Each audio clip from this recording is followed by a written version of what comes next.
Hello, everybody. This is Chris Krechting, your trusty admin with Mr.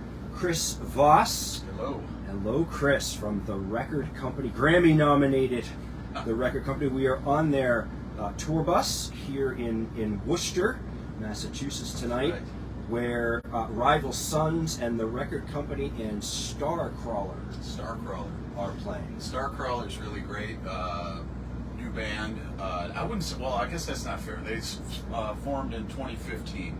But they come across as new because they're just so filled with energy and rock and roll spirit. I think if you like punk rock, if you like somewhere between like old Alice Cooper meets the Runaways, it's really awesome stuff.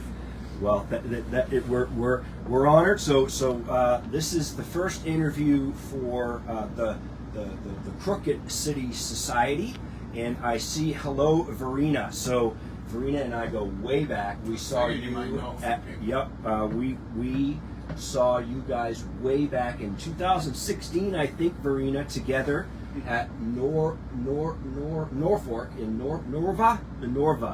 Yeah, you guys were. You broke a harmonica that night. So. I do tend to do that. Yes, you do. Yes, you do. Well, what we usually do for my interviews, those people that follow me regularly on Facebook, I just interviewed Chris Duarte the other day. Oh yeah. Yeah, and I do all kinds of questions and prep. This but big song in a Long Way Down. Long Way Down. That's the song. Yeah, that guy is good. touches Stevie Ray Vaughan every so often. It was that good. Very good. That good.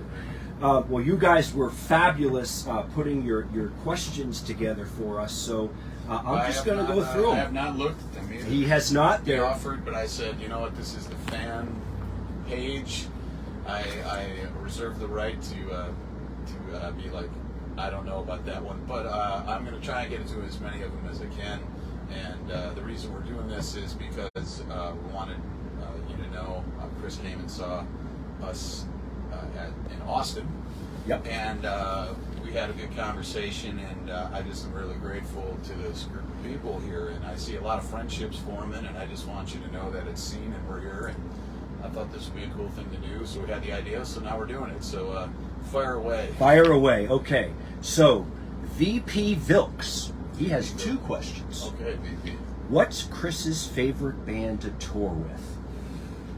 Oh, You've done a lot. Yeah, there've been a few. I mean, here's what, I'm not going to dodge that question. I'm just going to say it's too hard to answer that without feeling like I'm leaving off somebody that's really kind to us. You know what I mean? But like as far as like really big names where you'd be like, okay, like when we did the John Mayer tour, he came right into our dressing room right away. Bob Seger was so personable. He watched a lot of our sound checks. He watched our entire sound check at the LA Forum. Wow. And that was pretty surreal. And then came up to us afterwards and talked about it, so that was cool. But I mean, like right now, the Rival Sons are great. Blackberry Smoke, they were really good to us early. Government Mule, Warren Haynes. There went the paper, Chris. Got it. Real time. Real time. Government Mule, Warren Haynes, all those guys, the Revivalists, all the people that have taken us out. We've been very lucky. Most bands are good people these days. That is, yeah. You guys have opened in some big places. I just found out the other day you played Jules Holland in the UK. I did not know that. We did. We played the Hootenanny, which is their New Year's Eve celebration, which is a pretty crazy gig. Again, we were like Michael Bublé played right before us with the whole Jules Holland orchestra, and I was like right here, and then we played Get Better, and I'm feeling it right now. You can find it on YouTube. Yeah. And we were like the only frisky rocking band there. But Bublé came up afterwards and was like really complimentary. Maybe even said a swear word or two under his breath about how much he liked the music. I like your music. So it was pretty awesome to see him get punk rock, and he was a super kind guy. That is very cool. One more question from VP Wilkes. This is a good one. Since you grew up on a farm. Yes, sir. Has he ever done a breached birth on the farm? Never. Did one. Well, I mean, did I do it by myself? No. I'm very proud to say that I was raised in an environment where the animals were given a lot of respect and love. It was but I did actually, the first time I ever delivered a calf unassisted. I went out to the back of the pasture. My dad was like, "There's a calf. You need to bring her in so we can help her." And her and I had a moment. I was in about 4th grade, and she laid down. I could tell she was having trouble, so I just grabbed onto the hoofs, and we worked together. And I'd seen my grandpa do it before, and delivered the calf, and stood right up, and there it was. And so that happened. I think I was about 4th grade, and I remember that was like that was a big spiritual moment. I'll never forget that. Me and that animal had a bond at that moment. So, yeah, I love animals to this day. I love them with my whole heart. So That's a good person. That's a good story. Okay, here's one you might not want to answer. okay. Jessica Colrico. We all know Jessica. Jessica. Yeah. I'd like to know what his favorite edibles are. Oh, indicas. I like indicas. I don't have any brand loyalty. I'm not like, I wouldn't say, I enjoy a good beverage to relax from time to time, and an edible is nice every once in a while. Sleeping creatively, it's nice. I can't smoke anything because of singing, and I have an allergy to it. So that's been a nice little thing to mess around with. I gotta say, I enjoy it. But whatever your ride is, take it with moderation and grace. And that's what I try to do. So That's a good message. All right, my friend David Riley. I like this David question. Riley. David Riley. Will we ever see a live The Record Company album? Absolutely, I Ooh. do believe we shall do that. We have been speaking of that a lot. Ooh, news breaking here Yeah. on the Crooked City Society. We need to do that. I don't know when, I don't know where, I don't know how, but I know it's got to happen. I feel like we have enough material where we could probably put together something pretty fun. Or maybe it'll just be, recordings from elsewhere. I don't know. Do you record your shows now, or your headline shows, or how? We can. Yeah. I don't know if we have been or haven't been. Yeah. So that means that I should probably figure that out. Okay. Okay. Kyle Pardis.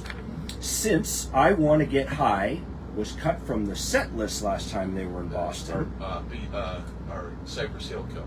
Yes, which is fucking fabulous. That's okay. I think we Yeah. can handle it. What are the odds we hear it tonight? Where's tonight? Tonight is in Worcester, Oh, Mass. he means tonight. Tonight. As an opening set, I'd say 0, because we have to play all original music. We've got some new tunes from the new record we're going to be Ooh, here we playing. go, boys and girls. Hear that? Yeah, new record. We'll play one of those, and then with an opening set, you kind of take a different mindset. You have a lot of people in the room that never heard you. Maybe you've got people coming in for the first time. So you want to touch those bases. You're going to hear an Off the Ground. You're going to hear Rita Mae Young, those kinds of songs. But we also like to stir in, some different stuff. When we do headlining sets, that's where stuff like that comes into play. So my apologies, it got cut in Boston was it? Apparently. Wow, word got around on that. But, Well, I think Kyle will be there tonight, or be here tonight. So that's great. we'll still rock you, man. We'll still rock Well, I will second that. I saw Chris and the boys in Austin 2 weeks ago at the world famous Stubbs opening for Rival Sons, and it was awesome. So you guys are not missing anything of the energy or anything like that. It was really good. Real quick, as much as you can talk about it, new album.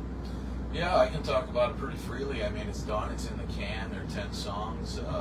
We went back. So Play Loud we did with Dave Sardi in a bigger studio. It was during the COVID thing, so we were the first band he had recorded it after that started. So it was like relearning a process, a lot of education in recording there. And then this record, we had this moment where we expanded our sound. So every record we wanted to have its own thing. So this record we kind of were like, what if we go back to our roots, a little bit more like recorded at Alex's, Alex produces it, you know, and go that way. And Alex ended up mixing a good deal of it, just like give it back to you. And it was fun to go back to that we're a three-piece and we're doing it ourselves mentality. And I feel like it came out with some really honest songs, and I'm very excited to play. We've been playing a couple of them on the road. They've been received very well, which when you play a new song that nobody's ever heard, it's always interesting to see crowd reaction. You learn a lot in that reaction and interaction. So you never know how the public's going to reply to your art, but I don't think you can make it with that intention, or you give a disingenuous artistic product that's influenced by some outer thing that isn't coming from your life experience. You know, you have to sit down and say, who am I? What stories do I want to tell? What's flipping my switch right now? What do I want to play for the next couple of years? Because writing a record takes about 2 years to start, from the start of writing it to when it's recorded and done. So like, we're already writing another record right now. You know, you got to always be right. Yeah, that's a great answer.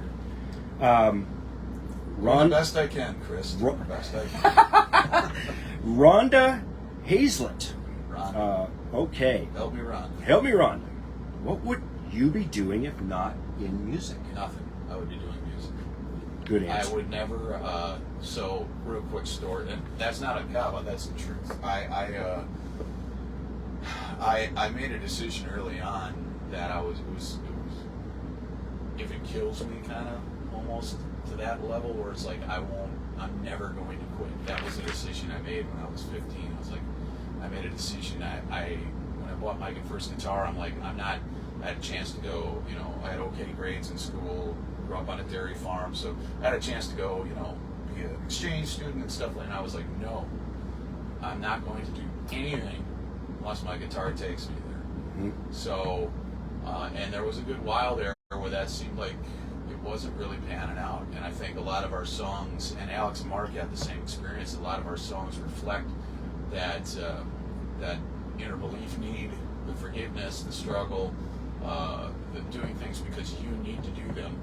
And so when recently my wife and I sat down, and we have a guy who's helping us, you know, plan our retirement and crap like that, and he goes to me, when do you think you're going to retire? And I said to her, I don't know, babe, what do you think, 75? To her, and she's like, no. She's like 68, 65, which is a ways down the road, but, you know, we're into planning. But he goes to me, when are you going to retire? And I said, death. And I meant it. I want to live the dream like my grandpa did, milking cows till he was, being a farmer till he was done. Yeah. You know, and if I can drag myself up there and put on something that seems like people want to see it, and I know it's coming from a good place, I don't ever plan on retiring. Ever. Great answer. Oh, thank you. Well, you did roll the dice on several occasions. We've had this discussion, and it's probably well known in this group. But Dairy Farm Boy, Wisconsin, goes to L.A. Yeah. And you didn't really know what was going to happen. No, I actually can. I went there. My partner, my wife, had an opportunity to work out there, and it was. I had a reputation in the Midwest that I had spent years building, so I thought I was kind of okay there. It wasn't some like, let's move to LA to make it kind of plan from my end. It was like, I'm going to be a good partner to my wife, and I'm not going to stand in the way of her progress. But then at the same time, I was like, well, if I'm going to go, I might as well go for it. So I went out there with just guns blazing, just ready to go. You know, I was just like, it's time to get it together, and time to play. And I just took all the education I had from the Milwaukee music scene, from the Wisconsin scene, and brought it to LA, and I stuck out like an absolute sore thumb. Harmonicas, and it might be a little more common now, but 12, 13 years ago when I got to LA, it was not very common to have a slide guitar and harmonica and playing rock and roll. And luckily they stand out like a sore thumb worked. Well, I'm glad it did. At least to get to the point where I can, interviewed by Chris here. This is a really good question. So, top contributor, Jennifer Wigensky. And Jennifer and I are friends, but I apologize for you have a last name like mine, Jennifer. Very difficult, but It's not like Voss. It's letters. right. It gets the job done. Oh, yeah. I like her name though. Yeah, Jennifer. You might I've seen that name. recognize Yeah, that of name. course. Yes. Of course. Yes. What goes through your head? And I love this question. Okay. What goes through your head when you look out at the crowd and see your fans singing songs with you? What does that feel like? I can't even imagine how cool that is. In many levels, though. That's gonna hit me hard. What goes through my head? Nothing goes through my head, but a lot goes through my heart. Mm. And Miles Davis, I just saw this quote where it's an interview, and they asked him, "What do you think about when you play?" And he said, "Nothing." And it has been he's like, I'm too busy playing and feeling, and I'm not saying or comparing my artistic process on a comparable level to a guy like that, but, Springsteen said your heroes leave you a roadmap on how to do it if you care to find and piece it together. It's like you take these little pieces of knowledge and you put it together. And the one that I realized really early from watching Muddy Waters, listening to Muddy Waters doing or any of the soul stuff my mom did, or watching guys like Springsteen, Bob Seger, the guys who were my dad's heroes, is it seemed that they were elsewhere when they played. That Hendrix, my all-time favorite guitar player, he was just gone. He's gone. I mean, he's there, but his mind is not in control of the situation. His spirit is, and the crowd's spirit is. And I think that that's really essential. And if I ever find myself starting to think oh, what's going on? It'll be I try to keep it real short. It's what's the next song? I got it. Gone. I never go into any show with a plan of what to say. I never go in any guitar solo with a plan of where it's going to go. Even with singing, I try to stick to the melody, but I do like to take things here and there to keep it real and fresh. So I think in retrospect, I'll go after the gig, I'll go, oh my God, but what does it feel like to see someone do that? It feels like a connection of love that is really powerful between two people who don't know each other in a personal world, but know each other in a musical sense. So I think that's one of the greatest compliments people can give you as an artist, is to stand there and freely let themselves go, and you have to reward that for yourself and them with everything you got. Yeah. It's weird, by the way, seeing myself. I'm looking at myself trying to talk to the people, but it's kind of freaking me out, to be honest. But I hope you're all having fun. I'm having fun here, Chris. Yeah, these are I asked for crazy. I should get the fan questions more. Yeah, because the press ones are always the same ones. So yeah. Okay, my friend Ron Gautier in Maine. Ron and I will be. Oh no, that's Rival Sons in August. But Ron is a humongous blues fan. Runs the Anthony Gomes fan club, who's a cat out of St. Louis. Oh, cool. And Ron would like to know, and this is a good one, I would love to hear him talk about the Beastie Boys. We know So What You Want is on Rarities, and I've seen different covers like Sabotage, which is freaking amazing. Why the Beastie Boys? How did that happen? When the three of us got together, there were things that we connected on right away. That was oh yeah, Muddy Waters, the Dead, Led Zeppelin, all the things that you would think if you heard our sound. But then there were a lot of things that really kind of deepened our bond as a band, and one of them was the Beastie Boys. MCA passed away very early in the history of our band. We were playing a residency at Harvard in Stone in March of 2012, and our idea was we're going to play two. We didn't have quite enough originals to feel like we had could fill a whatever it was, an hour set or whatever it was. So we decided in the middle of the set we would cover two songs by artists we admired. So first time I think it was Muddy, we did Muddy Waters, and we did the Stooges. We do a cover. If you look on YouTube, there's an old version of us doing I Want to Be Your Dog, but we kind of do it acoustic, a little different, you know, because we love punk, we love blues, we loved all that early rock, the rockabilly stuff, the Gene Vincent's, the Violent Femmes, big fans of theirs, from Don't Let Me Get Lonely, our song Don't Let Me Get Lonely off first record. I definitely remember saying out loud we should take more of a Violent Femmes approach to this because we had an electric guitar and I just wanted to keep it, we wanted to keep it simpler, you know, and more cutting. But the Beastie Boys they just were honest and they were original and brave, and all that hip hop from New York was something that hit us all. I mean, not only are we fans of theirs, but I'm a huge Notorious B.I.G. fan, Tupac. I love modern hip hop too, Kendrick Lamar, you know, stuff like that. I saw Kendrick Lamar when we were at the Grammys the year before. I was fortunate enough to get a seat the year before we were nominated, and Kendrick Lamar performed, and I remember just being absolutely flabbergasted at his talent level and like what he could produce. And as a person who loves words, you know, some of the stuff I like to do with our, you know, if you listen to some like even old blues, there's like a rhythm in there, or you listen to like, you know, even Bob Dylan, Subterranean Homesick Blues, you know, John's in the basement, mixing up the medicine, now I'm on the pavement, think about the government, man in a trench coat, bad job laid off, saying he got a bad cough, want to get it paid off,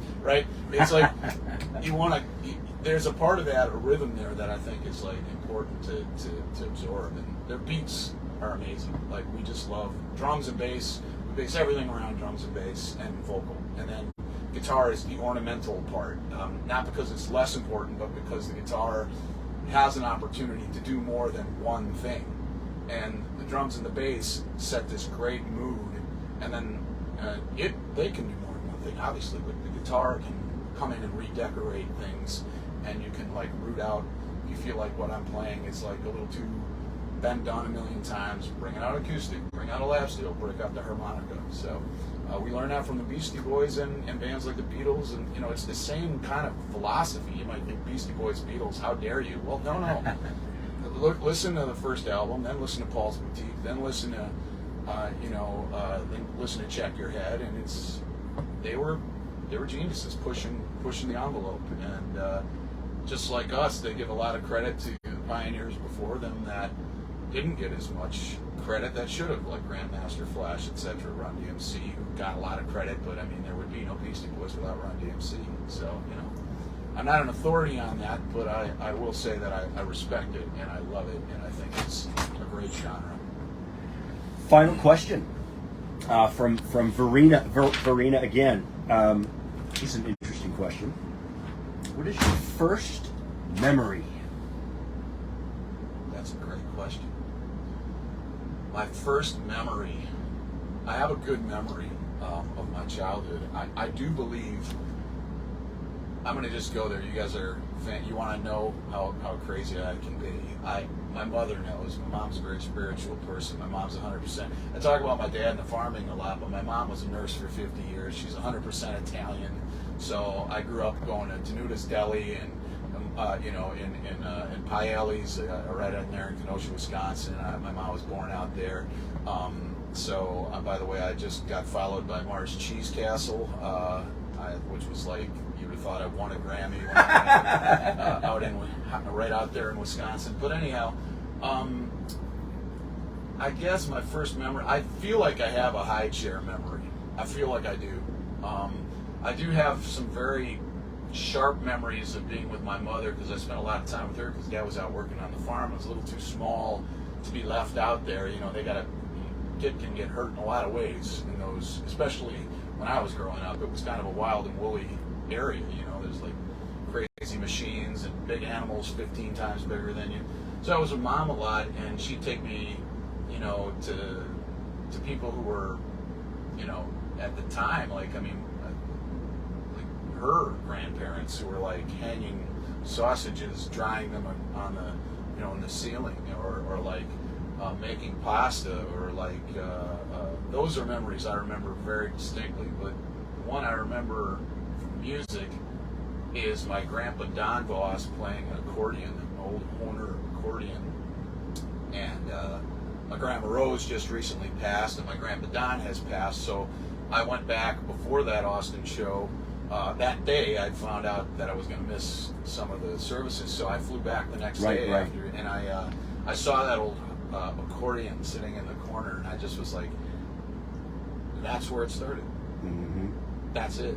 I'm like, I remember seeing this gigantic man who I idolized at 2 or 3 years old pull out this little accordion. It was a nice one, actually, probably was his dad's, and he just started playing something, and it was, to me, and then he had a harmonica, and he started playing that, and I was like, I just remember music was a central part of my life from that day forward. I didn't really know I would be able to play it. That took a while for me to find that. Or break them. Yeah, right. Break those harmonicas. But it's funny, to close this out, I am endorsed by Hohner Harmonicas now, which is like one of my favorite things. But I don't say that in any sort of check it out way. I say it because I met the rep the other day, and I got to connect this 100-year-old thing to my family, because I was like, hey, my grandpa had a Hohner accordion, and he has a G and an A harmonica from that he got that's like 120 years. It probably goes back to the very beginnings of the company. I said, isn't that cool? And the guy was like, that is cool. And I'm like, yeah. I'm like, this is great. And now I'm endorsed. Now I'm just here full circle. and I was like, I got to get a hold of that thing, get it refurbished so I can play it sometime. But anyhow, I want to tell you all, thanks for your questions. Here's what I have to say about everything moving forward. We appreciate everybody, treading water with us and getting through the last couple of years. And we're very excited to be putting out this new record. This page means a lot to me. We try not to interfere with it. We try to let you guys do your thing. Just know I do have my eye on it, and when some of you put up something, like somebody put up something, I think it was Jessica put up something about my Grandma Rose the other day, I try not to go in there and I want you all to do your thing, but I do wanted to do this to let you know that you're the fuel that makes the fire go. So we appreciate you, and we appreciate you, Chris. Thanks for taking the time out of your day to come down here. You bet. And we'll do it again sometime. So to all of you, much love, and that record's coming out. We'll have a single out in June, I believe late June. And now I put it out there, we better do it. And also, the new album's going to be coming into summer, early fall. So keep your eyes peeled. Fantastic.